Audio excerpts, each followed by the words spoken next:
महाभारत के प्रमुख पात्रों में से एक थे कृपाचार्य। कृपाचार्य महर्षि गौतम के पुत्र शरदवान के पुत्र थे। महाभारत के युद्ध में कृपाचार्य कौरवों की ओर से लड़े। कहा जाता है कि महाभारत के युद्ध में कृपाचार्य जीवित बच गए क्योंकि उन्हें चिरंजीवी रहने का वरदान मिला हुआ था। कृपाचार्य के जन्म का वृत्तांत महाभारत के आदि पर्व में मिलता है। आदि पर्व के अनुसार शरदवान महर्षि गौतम के पुत्र थे और वे बाणों के साथ ही पैदा हुए थे। उनका मन धनुर्वेद में जितना लगता था उतना वेदों के अध्ययन में नहीं लगता था। उन्होंने तपस्या करके संपूर्ण अस्त्र शस्त्र प्राप्त किए। वे धनुर्वेद में तो पारंगत थे ही, उनकी तपस्या भी बहुत भारी थी। शरदवान की घोर तपस्या और धनुर्वेद में निपुणता को देखकर देवराज इंद्र बहुत भयभीत हो गए। देवराज इंद्र ने शरदवान की तपस्या में विघ्न डालने के लिए जानपदी नाम की एक देव कन्या को भेजा। वह जानपदी शरदवान के आश्रम में आकर धनुष बाण धारण करने वाले गौतम को लुभाने लगी।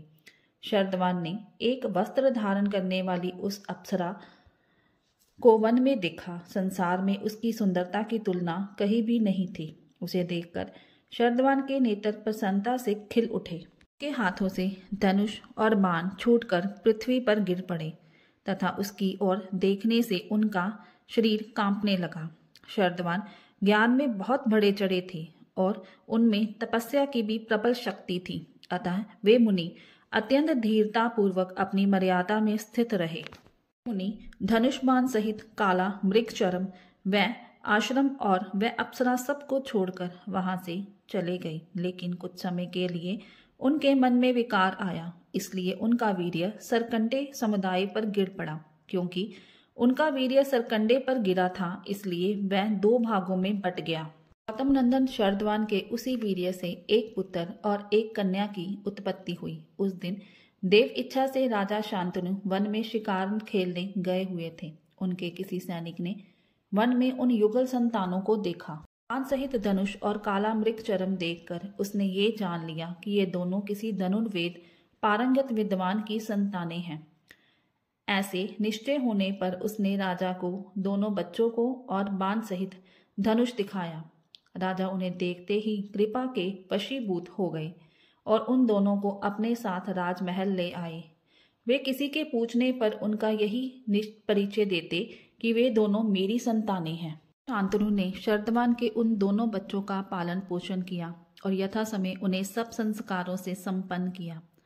राजा शांतनु ने ये सोचकर कि मैंने इन बच्चों को कृपा पूर्वक पाला है, उन दोनों के नाम रख दिए कृपा और कृपी।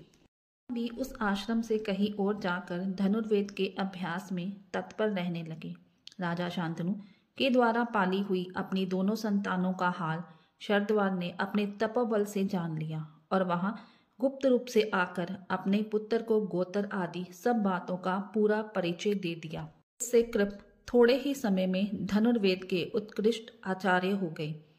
कृपाचार्य की योग्यता को देखते हुए उन्हें कुरुवंश का कुलगुरु नियुक्त किया गया। राष्ट्र के महारथी पुत्रों, महाराज पांडु के पुत्रों और यादवों ने उन्हीं कृपाचार्य से धनुर्वेद का अध्ययन किया। भिन्न भिन्न देशों से आए हुए अन्य नरेश भी उनसे धनुर्वेद की शिक्षा लेते थे।